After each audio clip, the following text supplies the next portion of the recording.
दैनिक जागरण का संपादकीय डिक्टेशन। गति 110 शब्द प्रति मिनट। स्टार्ट होगा 5 सेकेंड बाद।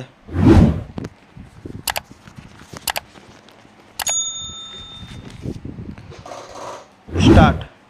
बेंगलुरु में 26 विपक्षी दलों की बैठक और दिल्ली में भाजपा के नेतृत्व वाले राजग यानी एनडीए के 38 घटक दलों की बैठक से यदि कुछ स्पष्ट है तो यही कि दोनों पक्षों ने लोकसभा चुनाव को लेकर अपनी तैयारियां तेज कर दी है।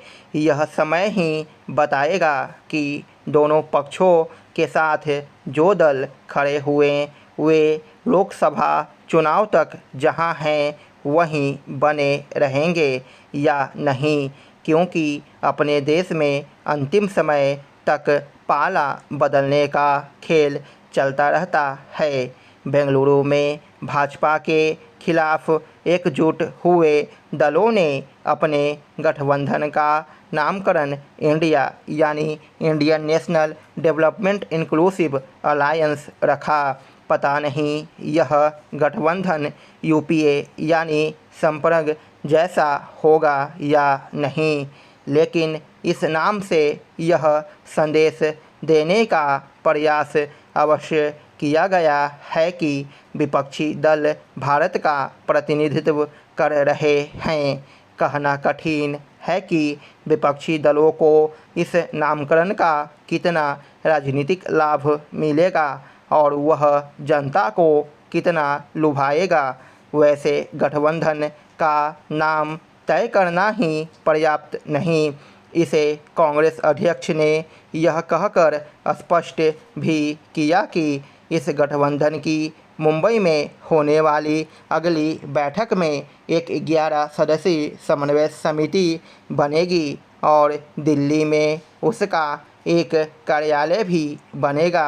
यह साफ है कि समन्वय समिति का कोई अध्यक्ष भी बनेगा। इससे यह तय होगा कि गठबंधन की कमान किसके हाथ होगी।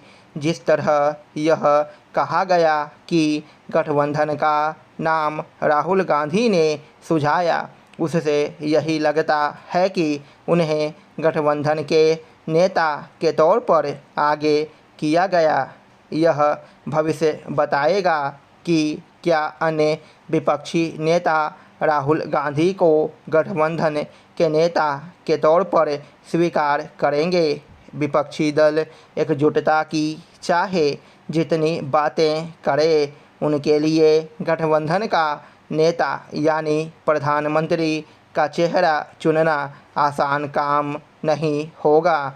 उनके सामने एक चुनौती यह भी है कि वे किस एजेंडे और विमर्श के सहारे चुनाव मैदान में उतरेंगे।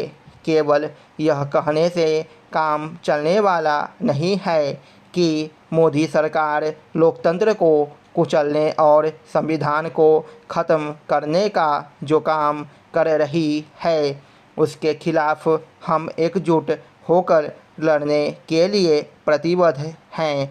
जहां विपक्ष के सामने खुद को एकजुट रखते हुए जनता का ध्यान खींचने वाले किसी वैकल्पिक एजेंडे के साथ प्रधानमंत्री के चेहरे को प्रस्तुत करने की चुनौती है, वहीं राजग के पास नरेंद्र मोदी के रूप में प्रधानमंत्री का एक लोकप्रिय चेहरा है। उनकी लोकप्रियता भाजपा के लिए एक बड़ी ताकत है, लेकिन जिस तरह लंबे समय बाद राजग के घटक दलों की बैठक हुई और नए सहयोगी जोड़ने की कोशिश की गई, उससे यही संकेत मिलता है कि भाजपा विपक्षी दलों की पहल को गंभीरता से ले रही है। उसे लेना भी चाहिए, क्योंकि मोदी सरकार की ओर से पिछले 9 साल में तमाम उपलब्धियां